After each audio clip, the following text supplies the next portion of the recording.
முக்கியமான 3 சட்டங்களை அல்லாஹ் சொல்கிறான். ஒன்று, அடுத்தவர் வீட்டுக்கு செல்கிற போது அனுமதி பெற்று செல்வது.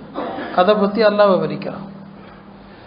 பருவமடைந்தவர்கள் எப்படி அனுமதி வாங்கணும், பருவமடையாத சிறுவர்கள் அவங்க எந்தெந்த டயத்தில் அனுமதி வாங்கணும், அதை பற்றி அல்லாஹ் சொல்கிறான். இரண்டாவது, பார்வையை பேணுவதை பற்றி அல்லாஹ் சொல்கிறான். மூன்றாவது, பெண்களுடைய அலங்காரத்தை மறைப்பது.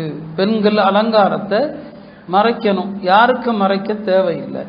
இதுதான் இந்த சூறாவுடைய முக்கியமான அம்சங்கள். அப்படியானால் இந்த சூறா நமக்கு கற்றுத்தருவது என்ன? தனிமனித ஒழுக்கம், சமூக ஒழுக்கம். 3 ஒன்றோடு ஒன்று சம்மந்தப்பட்டதான். அனுமதி கேட்கறது, பார்வையை பேணுறது, பெண்கள் அலங்காரத்தை மறைக்கிறது. 3மே ஒழுக்கத்தோடு சம்பந்தப்பட்டதான். அதனால் அதை பற்றிய நாம் சில விஷயங்களை தெரிய வேண்டியிருக்குது. அருமையானவர்களே, இதில் முக்கியமாக பார்வை. இந்த பார்வையை பேணுவதற்கு தான் அனுமதியே அப்படிங்கிற சட்டமே வருது. நபி ஸல்லல்லாஹு அலைஹி வஸல்லம் சொன்னாங்க, அடுத்தவர் வீட்டுக்கு போனால் எதுக்காண்டி அனுமதி கேட்கணும்?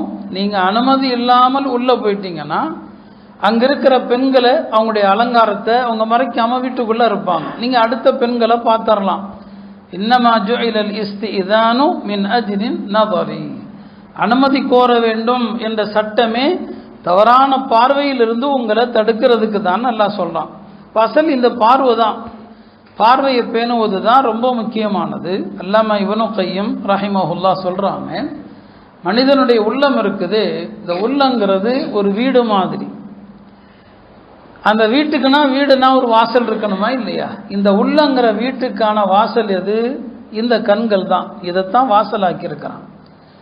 எந்த வீடு திறந்திருக்கிறதோ அந்த வீட்டுக்குள்ளே தான் திருடர்கள் வருவாங்க. இந்த கண்ணுங்கிற மனித இதயத்திற்கான இந்த வாசல் இருக்கு இல்லையா, இந்த வாசலை நாம் மூடி தான் வச்சுருக்கணும். பார்க்கக்கூடாத எதையும் பார்க்கக்கூடாது. எதை பார்ப்பதற்கு அனுமதி இருக்குதோ மனிதன் அதோடு தன்னுடைய பார்வையை சுருக்கி கொண்டு இந்த பார்வைங்கிற இந்த வாசலை மூடி இருந்தான்னு சொன்னால் அவனுடைய இதயத்திற்குள்ள தப்பான எண்ணங்கள் வராது.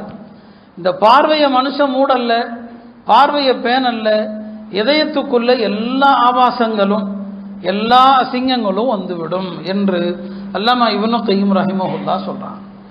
இப்னு மஸ்ஊதுல்லான்னு சொல்லுவாங்க, நாவை கட்டுப்படுத்துவது கடினமா பார்வையை கட்டுப்படுத்துவது கடினமா என்று என்னிடம் கேட்கப்பட்டால் பார்வையை கட்டுப்படுத்துறது தான் கஷ்டம். நாவை விட பார்வையை பேணுவது இருக்கு இல்லையா, அதுதான் ரொம்ப கடினமானது என்று சொல்றான்.